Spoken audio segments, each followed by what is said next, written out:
Olá, eu sou Edson Japão e esse é o quadro Qual é a Sua Realidade? A minha convidada de hoje tem 40 anos, é mãe, economista, fundadora do movimento Brasil Sem Privilégios, é diretora de desestatização do Ministério da Economia. Tenho o prazer de trazer aqui Marina Helena.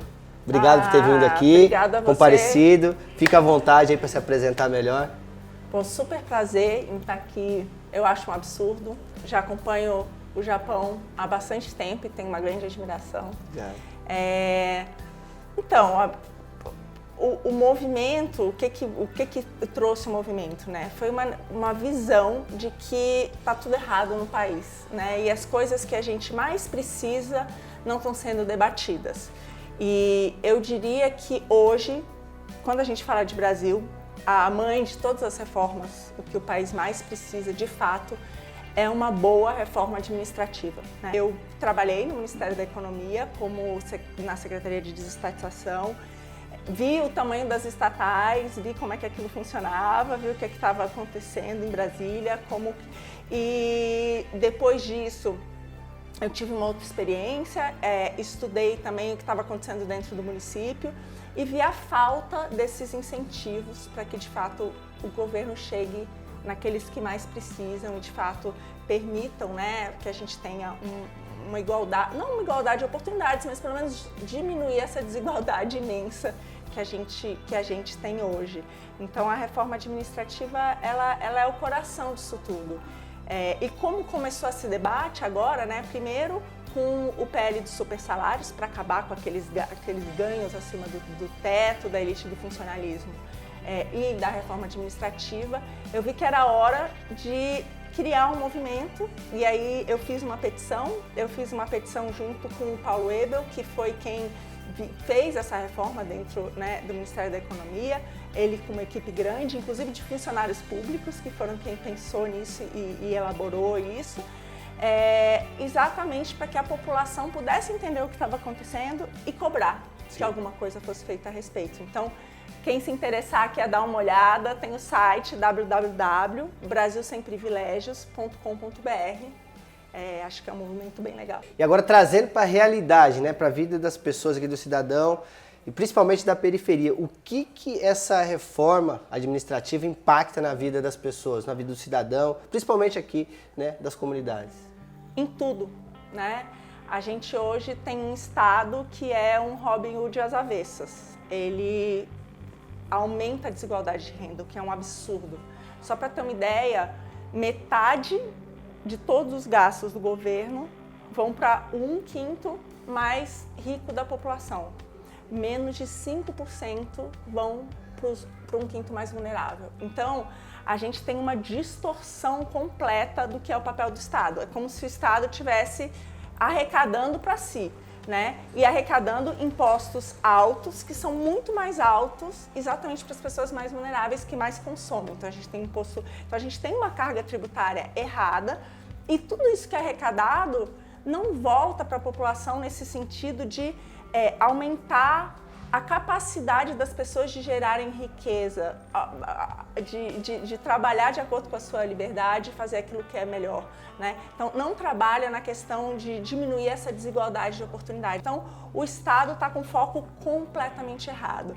E a reforma trata de 2 pontos muito importantes. O primeiro é acabar com os privilégios, né? Um grupo de pessoas, uma casta, né, que tem, vamos dizer, auxílio paletó, auxílio farda, plano de saúde, agora os deputados lá com 150 mil de reembolso para qualquer despesa médica, né, todas essas aberrações que a gente fala, esses penduricalhos, a pessoa assumir um cargo de chefia, ficar lá 2 anos e depois ter aquele adicional pro resto da vida e levar para aposentadoria, mesmo nunca mais sendo chefe de ninguém.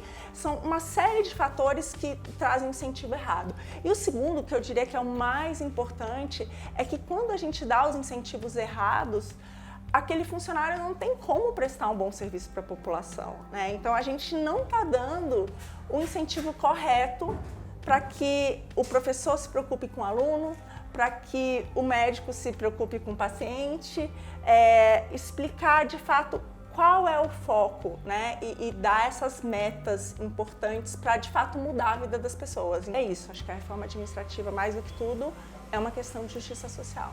Eu vi que você tomou muita pedrada aí quando o assunto é funcionalismo público, né? Eu gostaria que você destacasse os pontos aí que você vê que é muito importante, que precisam ser encarados, né, de maneira séria para a gente poder resolver a situação. O primeiro é esse, que são todos esses penduricalhos e tudo isso que faz com que a gente, de fato, tenha uma elite aqui, né, que consiga ter ganhos, por exemplo, acima do teto. Hoje o teto é R$39 mil. Quem no Brasil ganha isso? Né? Então, e você ainda ter formas, porque segundo a Constituição esse seria o teto, e ter 1 milhão de maneiras de burlar esse teto. Então, e tirar esse tipo esse bando de penduricalho que encarece, que faz com que as pessoas trabalhem para, né? Ou, vamos falar, férias acima de 30 dias, juízes com 60 dias de férias, mais recesso. Então, recesso mais férias de 60 dias. Ganham 2 vezes um terço de férias e muitas vezes vendem essas férias. Então, assim, 3 meses de férias, né? Qual que é a diferença para o cidadão comum que está aqui ralando, que tem que pegar 2 conduções, que tem que trabalhar, que está desempregado, 15 milhões de desempregados. Então, assim, é uma coisa que não faz nenhum sentido. Então, a primeira é essa questão de tirar essas discrepâncias, esses penduricalhos. A segunda, que é também muito relevante, é o debate da questão da estabilidade, né? Então, isso significa o quê? Não é que qualquer pessoa pode ser admitida ou demitida pelo bel prazer de quem seja o governo de plantão. Completamente o contrário disso, né? Você continua tendo concurso, obviamente, mas não é porque você fez um concurso que você nunca mais precisa ser avaliado. Então, tem que ter... Todas as carreiras têm que ser pensadas com incentivos corretos para aquela pessoa prestar um bom serviço. E o que é mais importante, o bom funcionário poder ser premiado. Porque do jeito que está hoje, quem é bom funcionário trabalha por 3, 4, e quem está ali e não faz nada, e não ajuda a população, e não está atendendo, recebe a mesma coisa. Isso não é justo. E acaba nivelando para baixo. Você nivela para baixo. A última delas, que é muito importante nos dias atuais, a gente está aqui falando com as pessoas pela internet, né? Todo mundo sabe, essa é uma realidade nova, então a tecnologia, ela está cada vez mais rápida. Outro ponto importante, a gente, nos próximos 10 anos, o Brasil vai fazer uma mudança gigante demográfica. A gente vai ter a população envelhecendo muito rapidamente, né? Então, todas essas mudanças, o setor público ele tem que ter uma flexibilidade para se adaptar. Hoje a gente gasta, só no governo federal, 8 bilhões de reais por ano com carreiras extintas, que não existem mais. A gente tem operador de telex, ascensorista, datilógrafo, a gente tem um monte de coisa que não existe mais. E aí qualquer ideia, não pode mandar embora, então reaproveitem outra função. Muitas vezes esses funcionários entram na justiça e ganham, porque eles não poderiam estar exercendo outra função. E independente disso, também é injusto, porque a gente tem 15 milhões de desempregados e um monte de gente muito competente que poderia ser contratada, prestar um concurso para desempenhar uma outra função. Por que ele não vai lá e compete de igual para igual, né? Por que a gente não tem um servidor que de fato seja o mais apto a desempenhar aquele papel? O setor público precisa ter essa capacidade também. Então eu diria que esses são os 3 grandes pilares. Te pergunto, trazendo aqui, né, para a realidade, por que isso não foi aprovado ainda? Olha só, veja bem, tem uma emenda à Constituição de 98 que já permitia que você avaliasse o setor público e até hoje ninguém regulamentou. Então, e aí a gente está vendo. Eu tenho uma sensação de que, infelizmente, os atores que fazem isso e hoje responsável, né? Porque você tem tanto um executivo quanto o legislativo, muitas vezes eles não estão interessados no que a população de fato precisa. Então, puxa vida, a gente viu, em uma tarde foi aprovada uma elevação de fundão eleitoral de 2 bilhões para 6 bilhões, e agora o fundo partidário, ou seja, o total vai para 7 bilhões. Isso aí eles fazem assim. Agora, uma reforma como essa, que de fato é uma questão de justiça social, que melhora a vida das pessoas, não está sendo debatida. Então, eu acho que a gente, como sociedade, tem um papel fundamental, sabe, Japão? Que é cobrar, primeiro, eleger direito. Então, procurar as pessoas baseadas em propostas, não ser massa de manobra de nada, ir atrás das propostas e do que realmente faz sentido. Número 2, fiscalizar e cobrar. Então, a ideia de fazer a petição do Brasil Sem Privilégios era essa, era colocar ali a assinatura pedindo isso. Então, a população, ela deve ter esse papel ativo.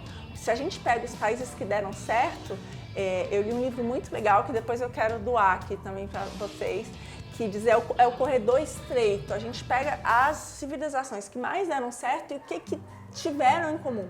Uma sociedade muito ativa, que entende o que está acontecendo e cobra. Qual era o seu sonho, né, de jovem, lá atrás, de criança, para o seu sonho hoje? Gostaria que você contasse para a gente entender um pouquinho quem foi a Marina Helena lá atrás, quem é a Marina Helena hoje, o que você vê para o seu futuro. Eu passei a minha infância em São Luís do Maranhão, né? Enfim, e numa realidade muito diferente da minha realidade hoje, assim. E o meu maior sonho ali era ter condições de mudar aquilo, de mudar tanto a minha realidade quanto da minha família materna, né? Naquela época. E graças enfim, tive muita sorte, ralei muito também, e a combinação dessas coisas me permitiu chegar num patamar assim, muito maior do que aquele que eu sonhava, né? E hoje o meu sonho é de alguma maneira retribuir isso para a sociedade. E eu acho que é isso. Cada um de nós, à sua maneira, tem que fazer o seu papel e o seu melhor para mudar esse país, né? Então, desde que minha filha nasceu, isso é uma coisa que não cala nunca mais em mim, assim, sabe? Qual o legado que eu quero deixar, né? Qual o legado que eu quero deixar para ela, para a geração dela?